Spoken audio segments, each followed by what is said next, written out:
皆さんこんにちは。私は聖公園の5代目で山田香織と申します。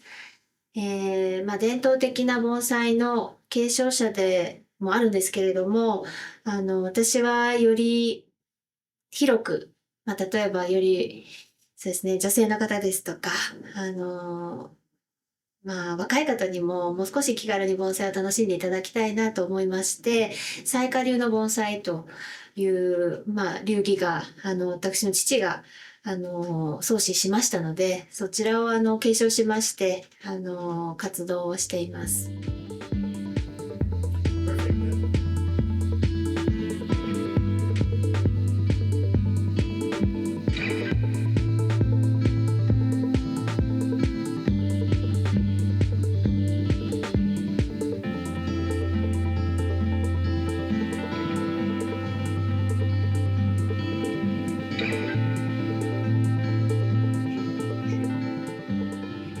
私は盆栽聖公園に生まれ育ちまして、4代目の父の仕事を幼い頃から垣間見るっていうような環境ではあったんですけれども、とても小さい時は常に一人か二人の父のお弟子さんが住み込みでいましたので、その父とお弟子さんのやりとりの傍らで、ままごとをして遊んでたりというね、そういう幼少期を過ごしました。で、盆栽は、本当に身近な存在で、私たちは白いご飯を毎日食べる文化ですけれども、本当白いご飯と同じような存在だったかなと思います。ただ思春期になると、日本ではですね、当時、盆栽はどちらかというとご年配の男性の方の趣味というもの、そういう、認識が強い時代だったので、ちょっと家業の存在が重苦しく感じた時も実際にあって、この家業、私一人娘なんですけれども、継ごうか継がないかっていうのは非常に悩みました。もうトータルで10年間ぐらい悩んでいたかなと思うんですが、最終的に、一つのきっかけというのが、18歳の時に、両親が、最後の家族旅行かなということで、フランスに、10日間ほど行く旅行に連れて行ってくれた時に、はじめ、まずニースに降り立った時に、なんて美しい街なんだろうっていう衝撃を受けたりとか、そのパリまでの道中の中でいろいろな経験をさせていただく中で、例えばフランスの文化ってすごく奥深くてとても美しいものなんだけれども、私自身にはない感覚というものが、ありとあらゆるものに散りばめられている。そんな時に、最終的に私は盆栽園という、とても日本の文化的な場所で生まれ育っている、そういうアイデンティティをやっぱり持っているから、人一番やっぱり衝撃を受けるのかなというふうに、初めて自分の家業を大きな文化というふうに考えることができて、そこから改めて、この家業というものを見直していこうっていうふうに思いまして、最終的には大学4年生の時に、この文化を私が1歳でも若いうちに、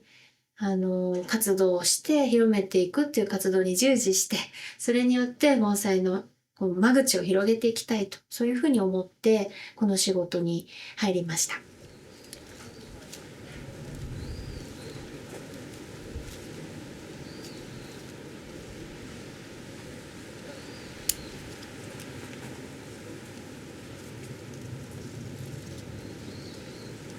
で、当時21歳でこの家業に入ろうというふうに決心するんですけれども、その時に、伝統的な盆栽はもう本当に勉強を始めるっていうような身ですから、その勉強は何十年もかかるっていうのは分かっていたので、じゃあ私がまず活動を始めていくには、その時に、父が発表していた彩花盆栽というタイトルがあったなというふうに思いまして、で、それを私が引き継ぐことで、女性の目線が入って、女性の感覚、感性というものが入って、そこは、アレンジをさせてもらおうというふうに考えまして、で、この彩花盆栽を軸足に、教室をやらせていただいたり、商業施設で展示、などをさせていただいたりということで始めたという経緯があります。で、彩花盆栽は、伝統的な盆栽は一鉢に一本の立ち木で自然を表現していくっていう一盆一樹の形式ですけれども、彩花盆栽というのは木々に草花を寄せ植えにしまして、もう少し鉢の中に写実的に自然の風景を表現するということで、盆栽初心者の方にももう少しわかりやすく、自然の風景というものの凝縮っていうのを楽しんでいただけるかなと、そういうふうに工夫したいと思っています。で、この盆栽生公園ですけれども、私の代、私になったり、私の主人もこの家業に入ってくれたりということで、スタッフの方が少しずつ増えていく、その過程で同時に成長していくんですけれども、都内に、の百貨店にですね、まずお店ができたりとか、今、日本橋の三越と池袋東部というところ2店舗、小売店舗があります。あとは、